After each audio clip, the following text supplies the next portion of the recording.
Magandang umaga po sa kanilang lahat mga kaibigan. Welcome po for another special episode ng ating program, ang Tipon-Tipan sa PIA, ang ugnayan ng pamahalaan at ng mamamayan. Isang special na episode po mga kaibigan sapagkat ngayon po ay ibabahagi po sa atin ng ating partner agency, ang Department of Labor and Employment, ang mga programa na kanila pong gagawin. Kaunay nga po ng pagdiriwang po ng 127th Philippine Independence Day. Ano nga po ba mga kaibigan ang kaugnayan ng DOLE sa selebrasyon po na ito? Yan po ang ating aalamin. Tayo po ay live sa ating Facebook page, ang PIA Cagayan Valley, as well as our provincial pages, ang PIA Cagayan Isabela, Batanes, Quirino at Nueva Vizcaya, and of course sa page po ng Department of Labor and Employment Region.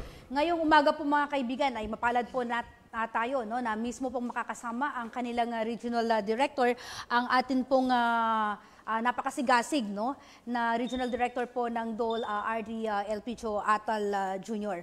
At syempre kasama din niya mga kaibigan ang iba't ibang mga heads ng DOLE Region 2. We have Ma'am Kathleen Sabado, ang Employment Unit Head. We have also Sir Onofre James Mendoza, ang kanilang Labor Relations Head, and ang Livelihood Unit Head si Sir Jonel Domingo, and of course Sir Jonicio Verzola, ang head po ng Labor Standards Unit. At makakasama din po natin mga kaibigan ang ating mga media partners dito po sa Region 2. Mga kaibigan, bago po tayo dumako no, sa inihandang programa po ng DOLE, ay bigyan muna natin ng pagkakataon ng ating regional director para po bumati sa ating mga tagapanood at tagapakinig. Sir, good morning po.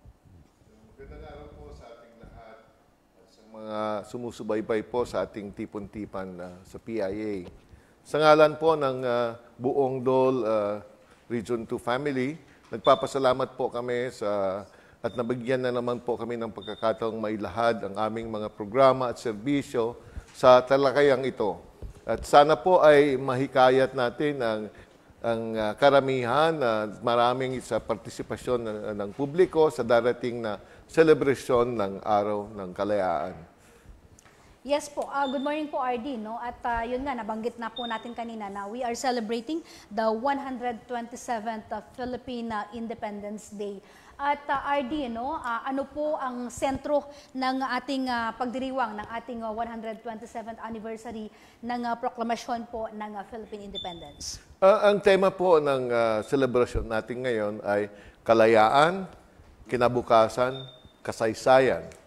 Ay hindi lamang paalala sa ating nakaraan, kundi paanyaya rin tungo sa sama-samang paglikha ng mas makatao at makatarungang kinabukasan, lalo na para sa ating mga manggagawa. Bilang ahensyang nangangalaga sa sektor ng paggawa, patuloy nating isusulong ang mga reforma at serbisyong magbibigay lakas sa manggagawang Pilipino, ang tunay na haligi ng ating bayan. Sa DOLE, ang kalayaan ay may mukha at ito ay ang marangal na manggagawa, may ligtas sa trabaho at may kanibukasang inaasahan. Ang DOLE po ay kaakibat ninyo sa patuloy na paglalakad tungo sa isang lipunang tunay na malaya. May trabaho, may kinabukasan at may puwang sa kasaysayan. Yes, thank you so much RD. At kanina nga, iniisip po natin kung ano nga ba ang koneksyon ng ating paksa sa DOLE. No? At isa kayo sa mga ahensya na napakarami pong activities tuwing may celebration po ng Philippine Independence. Paano po RD isasabuhay or isinabuhay po ng DOLE ang diwa po ng kalayaan, especially po sa sektor po ng paggawa? Isinabuhay po ng DOLE ang diwa ng kalayaan sa sektor ng paggawa sa pamamagitan ng patuloy na pagpapataguyod ng karapatan, kapakanan at dignidad ng bawat manggagawang Pilipino. Ang kalayaan ay hindi lamang tungkol sa pagiging malaya bilang isang bansa, kundi pati na rin sa pagkakaroon ng ligtas na lugar ng trabaho, makatarungang sahod at oportunidad para sa marangal na kabuhayan. Pinapakita ito ng DOLE sa aming mga programa tulad ng yung pagre-regulate ng mga manggagawa sa pagpapatupad ng labor standards, pagbibigay ng livelihood assistance at pagbubukas ng trabaho sa pamamagitan ng job fairs. Sa bawat programang ito, hangad naming bigyan ng tinig, lakas at kinabukasan ng bawat manggagawa na siyang tunay na bayani ng ating lipunan. Okay, thank you so much, RD. No? At yun nga po yung binabanggit natin kanina sa ating unang part, no, na napakaraming inihanda ang DOLE ng mga activities na mismong gaganapin sa araw ng kalayaan. No? Pwede po bang pa-share sa amin? Sino po ang pwedeng mag-share sa amin, RD? Kung ano po yung inihanda ng Region 2 ng mga activities. We'd like to acknowledge pala Bombo Marvin of Bombo Radio and Sir Alfred of FMR Radio. RD? Yung activities po natin na naka-line up for this Independence Day. Ngayong pagdiriwang ng 127 na araw ng kalayaan, ang DOLE Region 2 ay magsasagawa ng mga sumusunod na activities bilang bahagi ng selebrasyon. Unang-una, meron po tayong Kalayaan Job Fair 2025. Ito po ay gaganapin sa SM City, Tugigaraw, at sa Santiago City rin sa Isabela, at Mandela Municipal Gymnasium sa Quirino Province. So, dito sa job fair na ito, no, as of May 30, 2025, meron po tayong total job vacancies na 2,012 at may total employers, local sa overseas na 69. At meron din tayong kasama partner po natin ang DICT sa job fair na ito. Meron din sila, nag-imbita sila ng 10 BPO employers. This is an added, specialized ito na job fair para sa mga BPOs. And ang mga industriya po na nag-offer ng trabaho, ng job vacancies are in the field of finance, hotel and restaurant, manufacturing, transport, storage and communication, wholesale and retail trade, at saka yung real estate, renting and business activities. Ayan, thank you so much, RD. No? At may karagdagan po si Ma'am Kat na mga informations sa mga karagdagang serbisyo na ating dadalhin sa SMCT. Ma'am Kat? On top of the information na nabigay nga po ni RD, gusto lang din po namin sabihin na yung DICT Job Fair, no, in partnership with DOLE, ay gaganapin din po sa SMCT on June 11. So, bago po ang June 12. Pero lahat po ng aplikante on June 11 ay inaanyayahan din po natin na makipag-participate sa June 12 job fair natin. And yung pong job fair sa Santiago City po ay gaganapin po sa Robinson's Place, Santiago City. This is also in partnership with LGU Santiago City po. And ganoon din po, no, yung sa Quirino, this is also in partnership with our local government unit sa Mandela. So, in connection with job fair, meron po tayong top 7 na vacancies based on the solicited vacancies sa ating mga partner establishments. Isa po dito yung sa customer service representatives. Dahil nga po, isa doon sa job fair natin ay yung in partnership with the ICT, marami pong offer na mga customer service representatives na job vacancies, yung mga BPO companies na mag-a-attend ng job fair. Isa rin po dito yung microfinance officers, production operators, financial advisors, loan officers, and account officers. Kung napapansin nyo po, no, yung quality ng jobs ng mga ino-offer ng mga establishments ngayon ay gumaganda. That's why yung job fair natin, we are trying to make it better.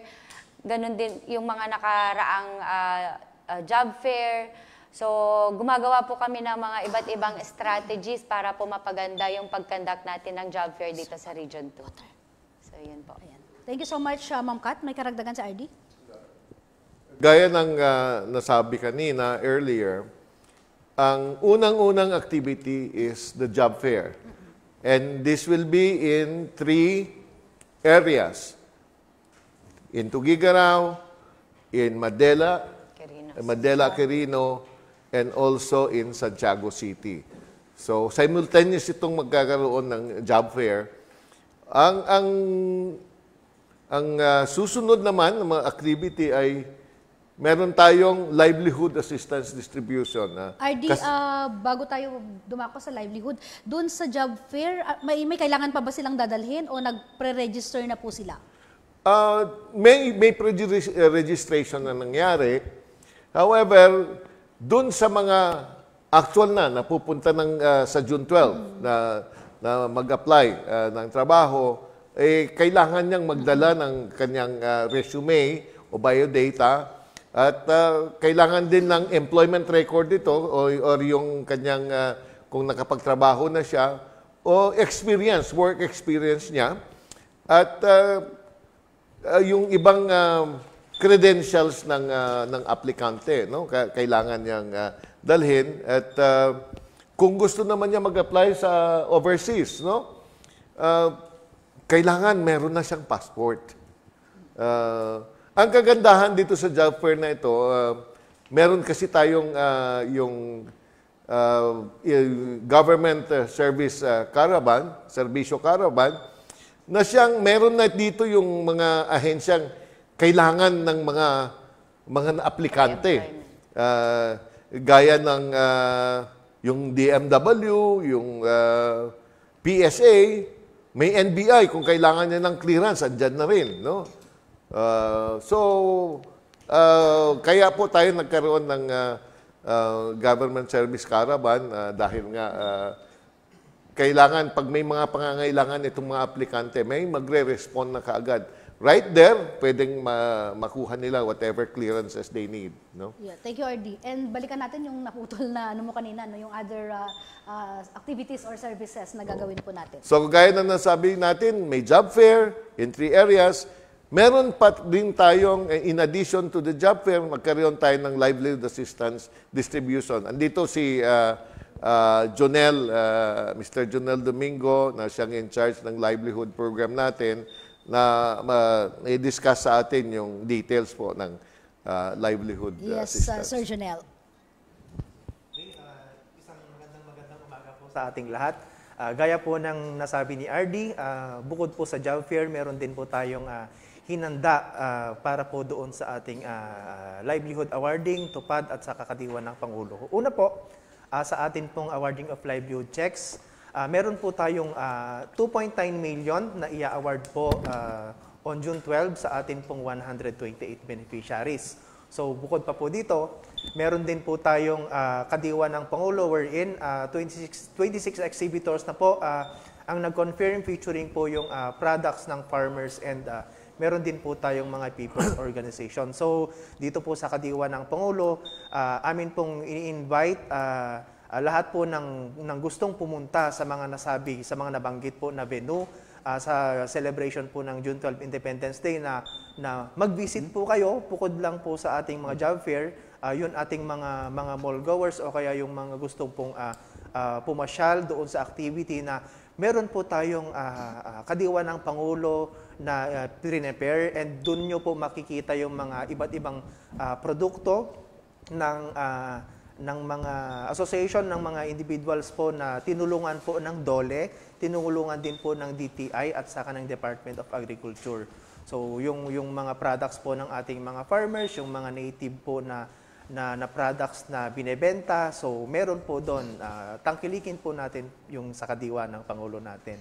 At bukod pa po doon, meron din po tayong inihandang tupad payout, wherein 11,329 po na beneficiaryo ng DOLE for the temporary employment program with total salary po ng 57.3 million. So ito pong 57.3 million, kino-cover na po ito yung 5 probinsya ng Region 2. So bukod pa po dito, ang implementation po ng tupad ngayon pong celebration ng Independence Day ay meron din po tayong pre-repair na convergence para sa ating mga beneficiaries. So ibig pong sabihin nito, ang Department of Labor and Employment po ay nakipagtulungan, nakipagpartner sa iba't ibang agencies tulad po ng DENR, DSWD, DOJ, BJMP at ibang ahensya pa po na nagbigay po ang Department of Labor and Employment ng tupad sa mga nabanggit na ahensya upang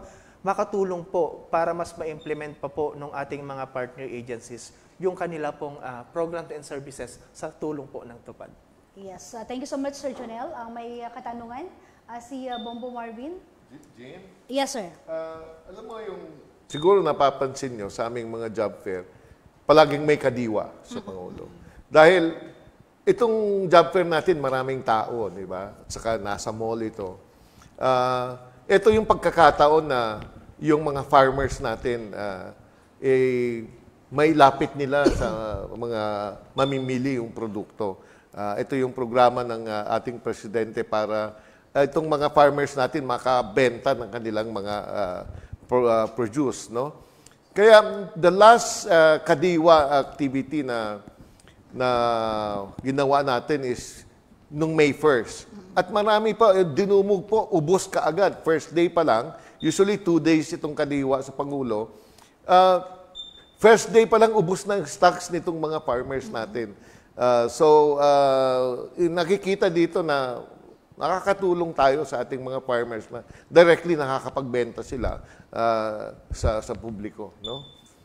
Yes, sir. Actually, na-appreciate talaga ng ating mga, even our LGUs, no, lalo yung mga products ng yung patupat, yung ano yun, yung may sumanlatik, ayan, yan yung mga usually, sir, yung mga bestseller na products po ng ating mga RICs and mga LGUs and ating farmers. Sana meron ding bigas, na murang bigas, ano, RD? Abangan sana natin yan kung may murang bigas. Bombo Marvin. Yes po, good morning po, Ate. Sa mga nakipasok kasi ng mga celebrations, ay sinasama natin yung sa issue o sa mga ano po, no, yung mga child laborers natin. Dito sa ano po, sa celebration natin sa June 12, kasali pa rin po ba sila na mabibigyan din ho ng mga tulong, sir? Yeah, yes. Actually, hindi lang natin sineselebrate ang kalayaan sa June 12. We are also celebrating the World Day Against Child Labor. So, marami rin tayong mga activities dito na gagawin. Magkaroon po tayo ng information and service caravan. And there will be 75 child laborers in Santiago na doon natin gaganapin yung ating info service caravan. Kakaroon din tayo ng Angel Tree Project, no? May feeding program din tayo, gift giving sa mga child laborers, at saka yung serbisyo ng ibang mga ahensya ng gobyerno. Meron din tayong orientation ng kasambahay and child labor. Magdi-distribute din tayo ng IAC materials. Nabanggit ko yung Angel Tree, no? Yung Angel Tree kasi ito yung proyekto natin na nagbibigay tayo ng goods sa mga kabataan, mga child laborers. Ito naman sa Nueva Vizcaya, no? May magbibigay tayo ng gift, magpapalaro tayo, at magbibigay tayo ng pagkain. May feeding program din dito sa Angel Tree Project na ito sa Bayombong, Nueva Vizcaya. Sir, yung mga previous po na nabigyan po natin ng tulong, kumusta na po yung sitwasyon nila ngayon, sir? Ang dapat ang mga child laborers na yan, yung nabigyan natin ng tulong, dapat naialis na natin sila sa child labor. Sa kabuuhang 25,335 na batang manggagawa na na-profile natin, nasa 7 na lang ang natitirang minomonitor sa kasalukuyan. Ibig sabihin nito na yung interventions na ginagawa natin sa child labor, nagiging effective siya. Dahil ang dami, 25,000 na nga yung minomonitor natin, more than 25, 7 na lang ang natitira. Dahil nga medyo nag-graduate na sila dito sa child labor na na-identify natin na-profile natin mga child laborers. Sa part po ng Department of Labor and Employment, ano po yung mga particular na mga interventions na ipinagkaloob natin sa mga identified na mga child laborers, sir? Unang-una, kung natin, ina-identify natin sila. We conduct profiling sa child laborers. And that After that, kung meron pang kailangan may rescue operations for those children working, i-rescue natin yan. At pag once na nare-rescue natin yan, bigyan natin ng tulong yung mga parents. Actually, it's not the dole alone na gumagawa nito. May mga ibang ahensya like DSWD, like DepEd, like DOH. Ito yung mga membro po ng council natin against child labor na kung ang pangangailangan ng bata ay health issues, andyan po ready ang DOH na tutulong sa kanila. Pag edukasyon naman ang problema, andyan yung DepEd na sasalo dun sa na-identify natin, na profile natin child laborer. Sila naman ang magbibigay ng proper educational intervention sa mga bata. No? May DSWD rin. Ang DSWD, kasama rin kasi sa kanila yung child workers, hindi lang workers, no, children. So, kami naman, aside from yung profiling, we give livelihood to parents of child laborers. Kasi isa sa target namin sa aming livelihood programs na at least 20% of yung assistance that we give sa aming livelihood project should come from parents of child laborers. Dahil naniniwala tayo na ang root cause po ng child labor is kahirapan. And therefore, ina-address natin ito by giving livelihood to parents of child laborers so that these children will no longer will be forced to work, natutulong sa kanilang parents because their parents now are having a source of income. Ayan. Thank you so much, RD. Si Sir ng FMR. Sir, matanong ko lang po yung mga persisting challenges po ng ating Department of Labor and Employment despite po ng ating labor advancement and milestone po. Ano po yung mga persisting challenges po ng DOLE ngayon, sir? Despite po ng ating labor advancement and milestone po. Specifically on what aspect of gusto? Unang-una, yung napapag-usapan pa rin natin yung child labor. Ang kwan natin dyan is yung parents, yung support ng parents sa child labor. No? Pag tutulungan mo yung bata, pati sila, galit pa sa'yo yung mga parents. Kasi etong mga bata nakakatulong sa kanila. So sabi nila, wala naman, hindi naman nakakapekto sa kanila yung pagtatrabaho, nakakatulong nga sila sa pamilya. So, unang-una, dyan sa child labor program natin, the parents of child laborers, ang unang-unang problema natin. Magagalit sila sa atin dahil dito. Kaya, napakahirap. Pati din sa mga local government units, dun sa mga kwan natin, mahirap din nilang i-declare na marami silang child laborers sa kanilang munisipyo. Kailangan dapat child labor free ito. So, these are things na nahihirapan tayo talagang mag-implement ng child labor sa mga lugar na ganyan. But then, we have a strong naman na collaboration with the agencies. Katulong, may kasama tayong, bisita tayong DILG ngayon malaki yung tulong nila sa kwan din, ang DILG dahil sa mga local government units, meron silang programa na child-free child-free municipalities. And yan, kasama sila sa ating council para po ipatupad natin itong mga programa against child labor. So, kung ito, holistic po ang approach natin sa child labor. But then, sabi ko nga, it's very challenging because the very parents of these child laborers do not really support us. Pag wala na sigurong bantay, sige, iikwan na naman nila yung bata. And just to inform the public about what child labor is all about. Ang general na definition niyan is pag ang trabaho ay nakakaapekto sa kanyang pag-aaral at sa kanyang normal development of a child, as a child, then that is child labor.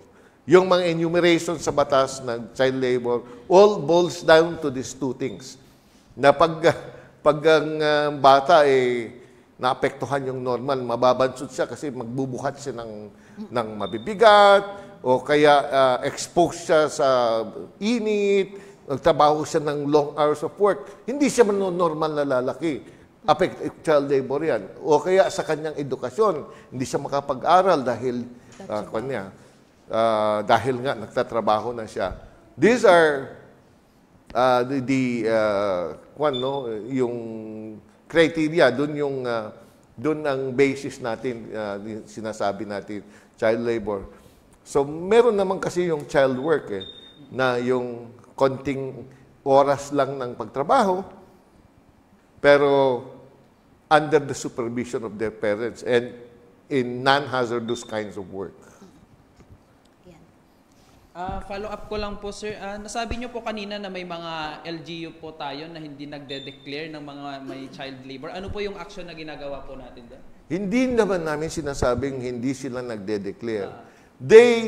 Siyempre, ayaw nilang sabihin na marami silang child laborers sa kanila. Siyempre, sino ba naman nagsasabi na dito sa munisipyo ko maraming child laborers? But then there is a way naman doon. Meron sa barangay, hanggang sa barangay level na nagsasabi. But still, hindi natin nakikita yung how accurate are this information. Who wants to declare na ako ay child, na may child labor dito sa akin? So these are the things na challenges na kon natin sa implementation of the program, no? Yes, thank you so much, RD. At kanina, sir, nababanggit po ninyo na yung celebration natin ng kalayaan is hindi lamang kalayaan na meron tayong malaya na tayo doon sa ating mga mapanupil na mga naunang sumakop sa atin. But maraming aspeto, malaya tayo na nakakapagtrabaho, malaya tayo na makapag-aral. Dito po sa sektor ng labor, RD, masasabi po ba natin na talagang stable na rin po yung ating mga mamamayan? Meron po ba tayong rate kung marami pa ba tayong mga unemployed or kumusta po ang sektor ng labor ngayon po? If you compare ang unemployment rate national with the unemployment rate in the region, mas mababa po ang unemployment rate natin dito sa region. Ibig sabihin na hindi masyado mataas yung unemployment rate sa region 2. Ang mas delikado, ang mas dapat nating obserbahan ay yung underemployment rate. Dahil ito ay mas mataas. Ang alam naman natin na marami sa ating mga aplikante sa trabaho ay tumatanggap na lang ng trabaho na hindi angkop sa kanilang mga kurso na training. Marami rin nang nagtatrabaho na kahit nakulang na sa oras para makapagtrabaho lang. And these are signs of underemployment dahil nga sa kakulangan ng trabaho pa rin at saka dun sa lalo na dito sa region, no. So yun yung mga nakikita nating problema. But in the region we have a lower unemployment rate with that of the national, and we have a little bit higher na problema sa underemployment. So, and RD, usually pag May 1 may mga job fairs tayo, pag independence, possible din po ba RD na kapag halimbawa a month after graduation, magkaroon din po tayo ng mga job fairs para alam naman natin that time may mga libo-libo tayong graduates at most of them hindi rin po agad makakapasok ng trabaho. That's a good suggestion. Pwede nating gawin yan. What we do to yung graduating students, we give them employment counseling. So nagkakaroon tayo para ma-prepare natin sila sa trabaho after graduation. Meron tayong programang employment counseling. Ang problema lang natin kung if we immediately conduct a job fair for new graduates, medyo hindi rin maging effective dahil nga wala silang masyadong mga experiences. Siguro ang pwede nating gawin diyan is yung mga trabahong hindi nangangailangan ng masyadong experience, yun yung pwede sa ating mga job fair. But generally, it might affect kasi yung pag-hire ng mga new graduates dahil may kakulangan sila ng experience. And good enough, meron din naman kayong GIP program. The GIP program naman, you're talking about GIP, this is actually exposing new graduates in the government work. So, yun nga, i-prepare na natin sila sa trabaho sa gobyerno para pagka-graduate nila or pag may mga bakante sa gobyerno, pwede na silang makapagtrabaho, makakuha ng jobs in government. So, thank you, RD. May katanungan si Ms. Majoy bago natin dakuan si Yes Sir James. po. Yes po, good morning po. Thank you, Ma'am Jenny. Good morning, RD. We all conduct job fairs yearly and continuous natin itong ginagawa. Kumpara doon sa last job fair natin year 2024, may pagtaas po ba ng hard on the spot? Kumpara ngayong 2024 to 2025, do we have statistics po doon, RD? Si Kat ang sasagot yan. No? Yun nga po, no? Yung question is about the hard on the spot. So, actually, based on our data, last Independence Day po, meron po tayong 26.51% ng total qualified job seekers na na-hire on the spot. During our May 1, kumpara po dito sa 26.51%, ang number of applicants dito ay 88. No? Nung Labor Day natin, May 1, meron pong 21% na hats, pero ito po ay 179 job seekers na nakuha. So kung titignan natin, actually ang sinet na target ng region ay hindi bababa ng 20%. Dapat ma-hire on the spot during our job fairs, no? So kung titignan natin, nandun pa rin po tayo sa target natin, hindi tayo dapat bababa ng 20%. So hopefully, no, this June 12, at dahil nga ang isa sa strategy na sinet natin dito sa June 12 job fair ay required, no, parang kung gusto ng kumpanya na mag-participate dito sa job fair, ay at least 2 or 3 applicants ay ma-hire during the activity. Okay. So, yan po yung strategy natin. Thank you po, Ma'am. Last po. Dun sa mga hats po natin, commonly, anong sector po yung naha-hire sa kanila? Saang sector po? For the previous job fairs natin, mostly talaga ay nasa service. No? Service, retail and service. Yun po yung talagang malaki yung data natin sa hired on the spot dahil yung medyo mataas na mga positions like managerial positions, I think may mga kailangan silang requirement for that like examination, like final interviews.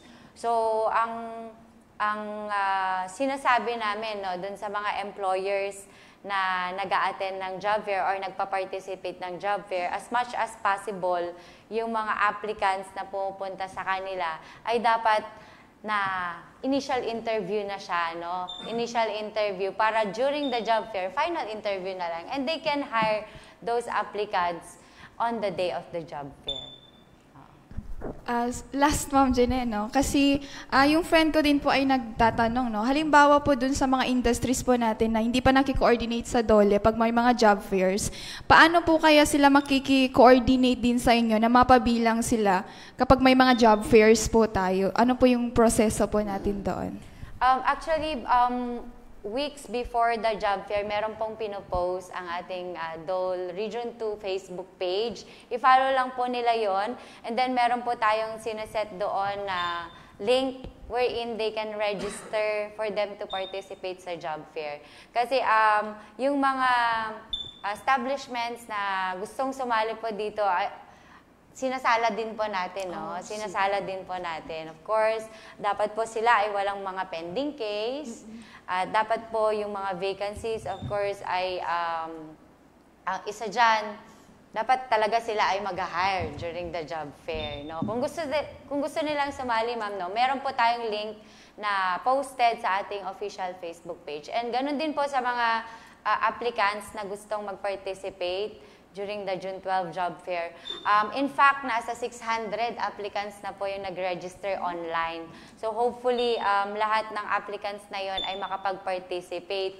Kasi yung mga previous na job fairs natin, umabot po ng thousands yung registered, online registered. However, pagka sa actual job fair na, medyo mas mababa kumpara dun sa online registration natin. That's why we are encouraging everyone na nag-register online to participate sa job fair natin on June 12. Yeah. Thank you so much, Ma'am Kat. May karagdagan ka, Ardy? Para ma-improve natin yung hired on the spot, may ginagawa kami activity, nag-meeting kami ng mga employers. Yes. We meet the employers online, pinag-uusapan namin. Saka dati na naming minamatch, binibigyan na rin namin sila ng probable applicants. Para at least they can already choose from those being presented to them na mga aplikante. So, pagdating doon, at least makuha na nila, pre-screen na sila. Pag actual na lang na hiring on the spot pagdating nung araw ng June 12. No? Thank you, Ardy. Bombo Marvin? Yes po. Yung mga kasali po ngayon ng mga employers or mga establishments, same ba nung May 1 or iba na? And then, halimbawa, yung mga aplikante noong May 1, hindi nakuha po, pwede ba sila na mag-reapply ulit? At ano po ba yung mga kadalasan na mga rason kung bakit, yun nga, hindi sila na-hire, something like that? Sagutin ko muna yung unang tanong, and then si Kat mamaya ang sasagot doon sa iba. Yung sabi nyo, same ba sila? Definitely hindi. Dahil we are learning from past experiences. Pag ikaw yung maganda ka mag-hire, marami kang job vacancies, mabilis ka mag-hire, then definitely you will be part of the next activity, you know. Yun naman sa iba na hindi nakaka-hire, yun, baka we consider yung iba dun sa field na kwan nila. Ganun yung ginagawa natin, no. Every year may mga suki na. So yun yung same. Pero as the years progress, kwan natin, nag-i-improve tayo dun sa mga pwede pa na mas mag-hire na mas marami. So, yun yung ginagawa po ng departamento. Okay, Kat. For the second question po, ano po yung mga reasons bakit hindi na-hire yung mga applicants? No, una, sa part po siguro ng mga applicants, I think ang challenge natin ngayon, medyo yung mga applicants natin ay especially yung mga fresh graduates, yung mga wala pang experience talaga, medyo choosy sila. Gusto nila yung medyo mataas na position na, yung gusto nilang makuha. So, usually, yan nga, yung nabanggit ka ni RD kanina, that we are conducting employment coaching sa kanila. As much as possible, kino-coach natin sila pagdating sa ano yung mga do's and don'ts sa interviews. Kasi bago nga lang sila mag-apply ng trabaho, dapat gina-guide natin sila. Kaya yung challenge talaga ngayon, especially the Gen Zs, no, medyo choosy sila sa trabaho, medyo yung retention nila sa trabaho, hindi sila ganun nagtatagal sa trabaho dahil hindi sila mapirmi. So yun po yung isang challenge po.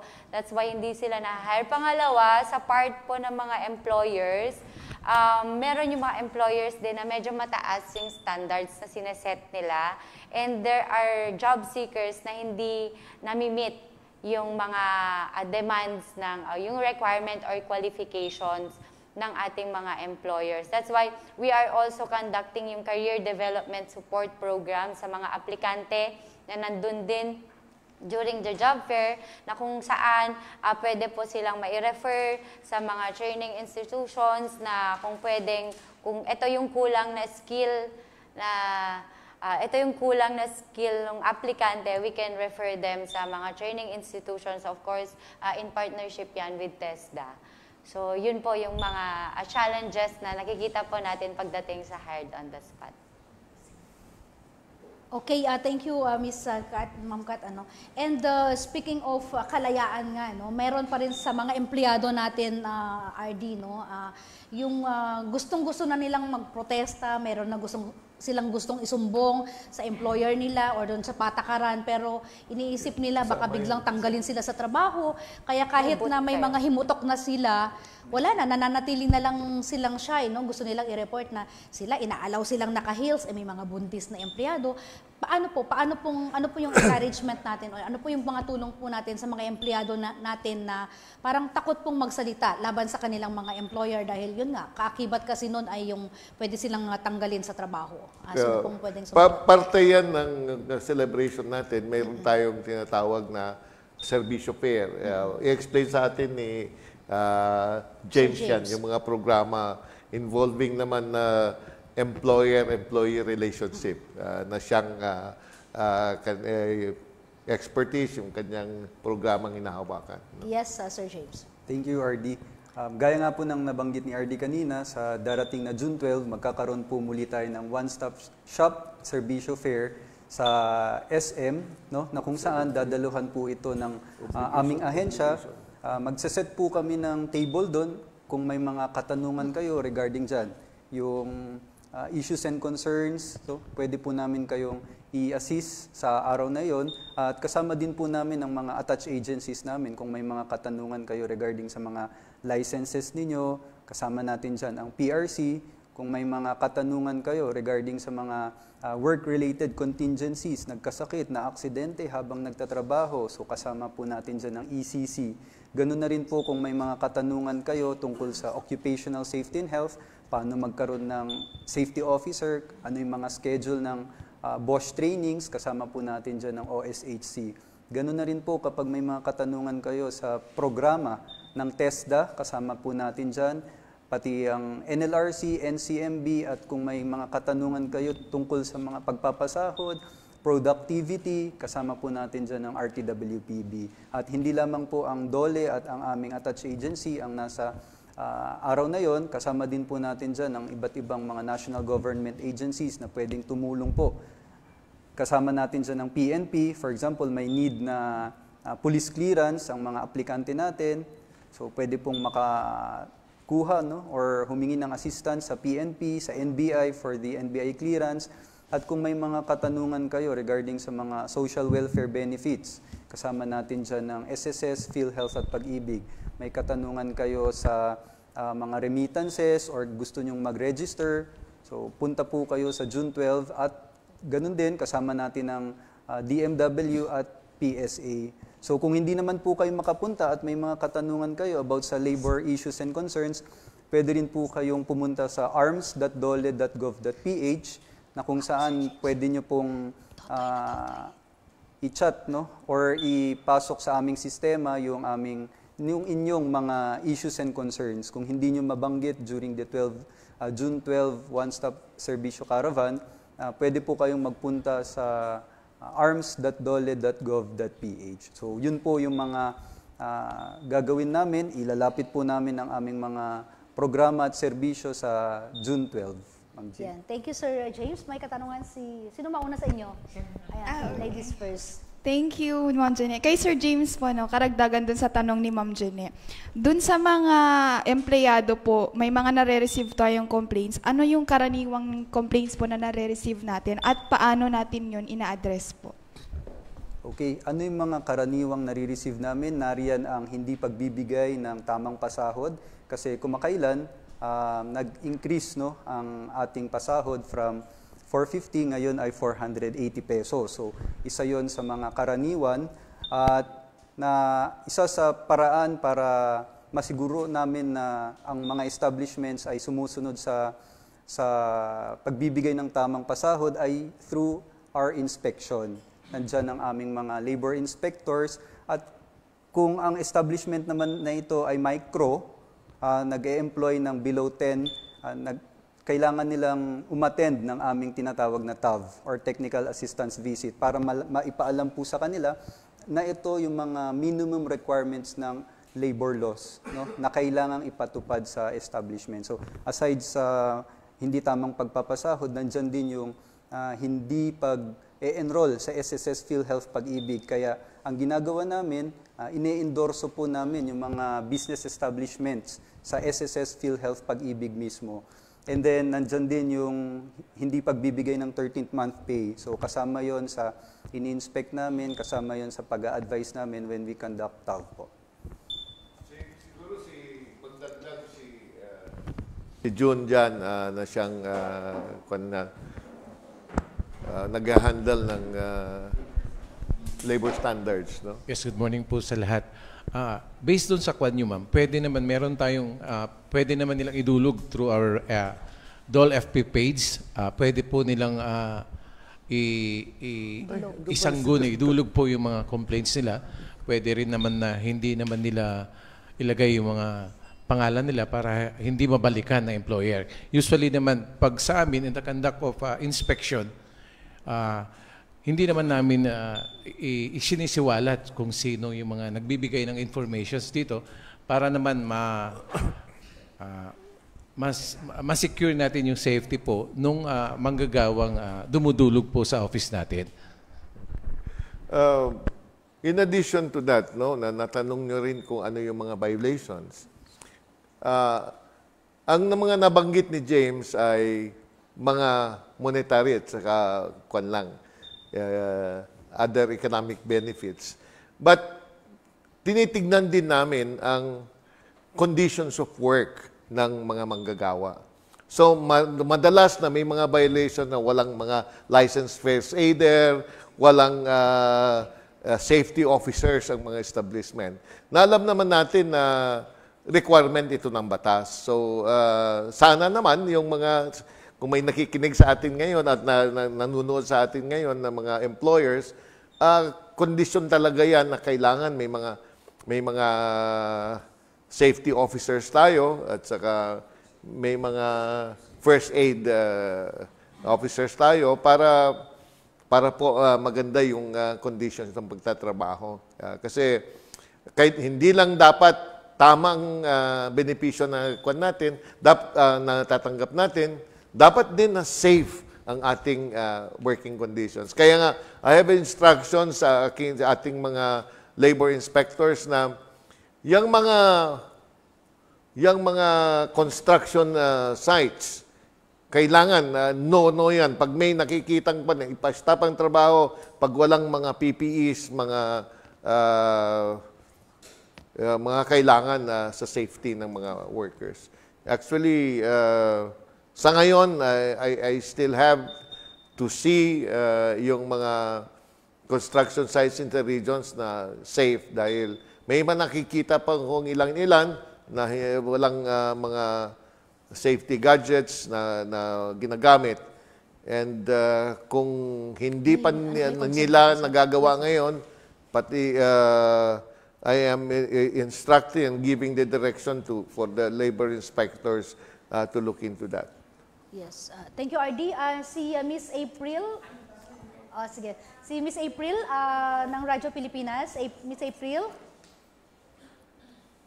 Ay, wala. Sige, si Bombo Marvin muna while waiting for Miss April. Yes po kay RD, ano po yung take po natin dito kasi nababanggit nga natin yung mga benepisyo sa mga manggagawa. May isinusulong kasi na 200 pesos na across the board wage increase ng ilang grupo and I think nasa Congress na yata ito. So ano pong take ko dito ng Department of Labor and Employment? Pwede kaya yun? Or ano pong say natin dito? Actually, the reason dahil may Regional Tripartite Wages and Productivity Board ay para ma-rationalize natin ang the setting of minimum wage in the country. Actually, kaya nga diniligate ng Congress ang setting of minimum wage sa RTWPB dahil nga nakikita nila na hindi pare-pareho ang sitwasyon sa buong bansa at itong wage boards will be determining kung ano talagang angkop bawat region. Mahirap kasi na minsan isa lang ang minimum wage sa buong bansa. It's not possible. Pag ganyan ang mangyayari, parang bumabalik tayo sa dati na nakita na natin na hindi naman epektibo. What should be done is to strengthen the RTWPBs in determining the right on or the living wage in the regions. Then for us to be legislating at ibigay na gagawa tayo ng isa para sa lahat, hindi naman similarly situated ang kwan. Although ang pagdedetermine ng minimum wage, it can be done by Congress. But yun nga, bumabalik pa rin tayo dun sa in-improve na nga natin. Gusto pa ba na natin balikan yung dating practice? So that's something na dapat nating tingnan as far as setting of minimum wage is concerned. Kasi ang dami. If you look at the composition of the board, it's tripartite. So kompleto siya. May gobyerno who determines yung mga economic indicators affecting wages, may employers na umuupo sa board, at meron ding workers representatives na umuupo sa board. And that is regional. So, regional ang tingin natin dahil nga hindi pare-pareho ang sitwasyon. Kaya nga, mas mataas ang sahod sa NCR kaysa sa Region 2 dahil nga magkaiba ang sitwasyon doon. So, para po dito sa Region 2, nakikita naman natin na talagang well represented naman. No? Yung bawat sector naman is na i-consider naman no? Yung kapakanan ng bawat sector or yung sa employer and at the same time sa mga employees. Yes, actually, meron kasing period for consultation ng mga sectors. When actually, at this point, no, we are already reviewing the existing minimum wage. We are now in the board, since I am the chairman of the Regional Tripartite Wages and Productivity Board. Pinag-aaralan na natin yung mga indicators or economic indicators affecting wages. Actually, tinignan na natin yung mga prices of commodities, because DTI is also a co-chair in the sitting in the board. NEDA is also there. So, pinag-aaralan na ngayon and magkakaroon na tayo ng series of consultations in the next months for whether there is a need for us to increase wages. No? So, ganun yung proseso ng minimum wage setting. No? Then for us to be just saying na, eto dapat, lahat sa atin. No?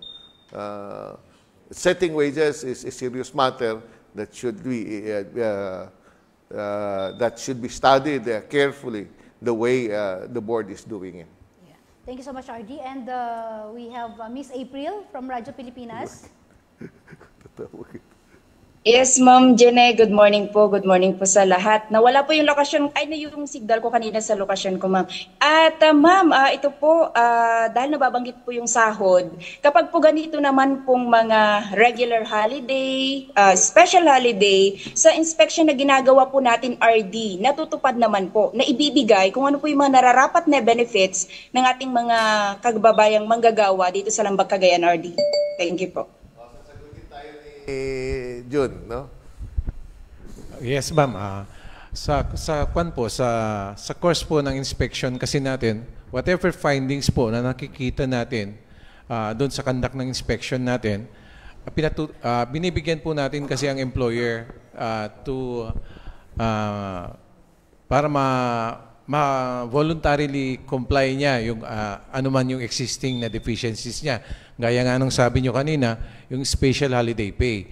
Pag ang employer po ay hindi nagbibigay ng special holiday pay at nag-conduct po ng inspection po sa kanyang establishment, meron siyang 20 days in which to comply, and after which, kung hindi po siya makapag-comply voluntarily for 20 days, nagiging kaso po yan, ma'am, yung deficiency na yan. And then, nagkakaroon pa siya ng chance for 2 consecutive hearings. Meron pong mandatory conference na sineset dyan. And then after which, kung hindi pa rin siya makapag-comply, is meron na po, nag-i-issue na po ang ating regional director ng compliance order wherein yung employer po is directed to pay po kung whatever deficiency po na hindi niya napapatupad. And then kung hindi pa rin siya nag-comply despite na nag-issue na po ang ating regional director ng compliance order at naging final and executory na po ito ang kaso, nag-i-issue na po ang ating regional director ng writ of execution para enforce po whatever monetary award na nandun po sa in-issue ng ating regional director na compliance order. Pero sir, sa region, hindi naman po malala. Yun pong non-compliance sa atin pong mga employers, sir. So far naman sa region, ang kasalukuyang compliance rate natin as far as minimum wage implementation po is as of today, as of May, last month po is nasa 83.1 po ang compliance rate natin sa implementation ng minimum wage at sa mga benefits po ng ating mga manggagawa. Base po sa conduct po ng inspection po natin. Thank you, sir. Ma'am Gina, isa pa po. Bilang siguro pagkumpleto lang dun sa natanong kanina regarding sa HUDs po natin. Dahil nabanggit po ni RD noon sa nakaraan na talagang ang batayan na natin ngayon para masabing successful ang ating job fair ay ang pagtatakda tatakda dun sa HUDs natin, hired on the spot. So yung 2 to 3 na hired on the spot na gusto nating gawin or makamit, maabot ng ating pong employers, nakakamit yun, RD? Nagagawa po ba nila? At hindi naman po kaya maisasakripisyo roon yung quality ng kanilang magiging trabaho kung sakali man na ibababa nila, kasi nabanggitin nyo noon na kung maaari, wag na silang gaanong mahigpit or di kaya kung tama po yung pagka-recall ko na kung maaari, kung may kulang man, kahit kaunti lang, ay i-consider na nila. Parang ganoon po. Thank you, RD. Yan. Sinong pwedeng sumagot doon, RD? Ikaw?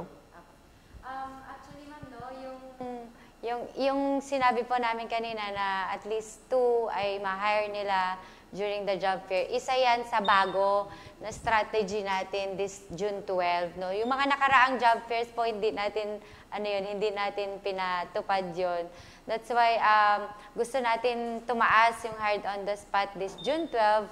Kaya yung mga agencies or yung mga establishments na gustong mag-participate sa job fair, kung pwede, no, ay 2 hanggang 3 ang ma-hire on the spot nila. So as to quality naman po ng trabaho, kung ano po yung pinopost o yung nire-register sa amin na vacancies, yun po yung ina-hire nila during the activity.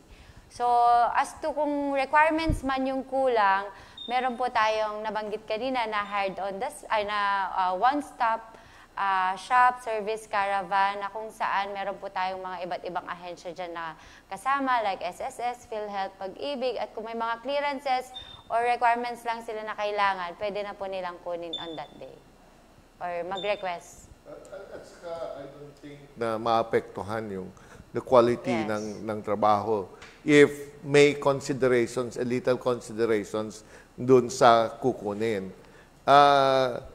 We will not also allow na hindi na nga qualified, may mga hindi nga hindi na fulfill dun sa mga requirements na i-hire sila.